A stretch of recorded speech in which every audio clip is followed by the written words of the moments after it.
บางที่เขาอาจจะพกไปเบิ่งเขาเล็กน้อยอาจจะมาเบิ่งครอบครัวนึงที่เล็กน้อยโพสเสื้อฟังพ่อแม่หรือมีนิสัยผู้แง่เขาที่ไหนเขาอาจจะเป็นพวกเล็กน้อยเลย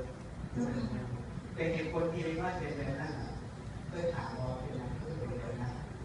มันก็ต้องมาดูดีพอดูดีในดูดีครอบครัวเอาจับไปซักจุกในเขาเสื้อย่างเดียวก็ได้ว่าเอาเสื้อพ่อแม่นะพ่อแม่ทั้งที่พ่อแม่รู้อย่างเสื้อ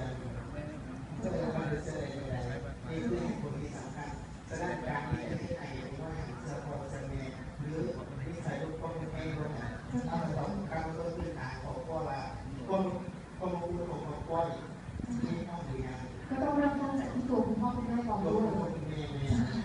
สำคัญเลยเพราะว่าเด็กน้อยเกิดมาเขาไม่ได้รู้อย่างต้องไปหาภาษาของเขาต้องทำวิธีที่จะไปแล้วในขณะที่โยมเป็นพ่อเป็นแม่และโยมเป็นเด็กจิตใจลูกเกิดตามต้องหาที่โดยพ่อแม่ในที่สุดเกิดต่อมาค่ะแล้วถ้าเกิดว่ามีเด็กคนหนึ่งที่ก้าวร้าวมากหรือว่าต้องการการดูแลมากคุณพ่อคุณแม่บอกว่าดูแลไม่ไหวเลยต้องมาฝากไว้กับพระอาจารย์จะมีคำสอนอะไรที่จะนำพาเด็กคนนี้ให้เปลี่ยนวิธีการคิดได้บ้างไหมคะง่ายๆเจ้าค่ะเขาที่ตัวอย่างเลยเอามาแต่ห้ามไว้ก่อนแล้วเป็นตัวอย่างเลยเจ้าค่ะถ้าเห็นจุดความสามารถแล้ว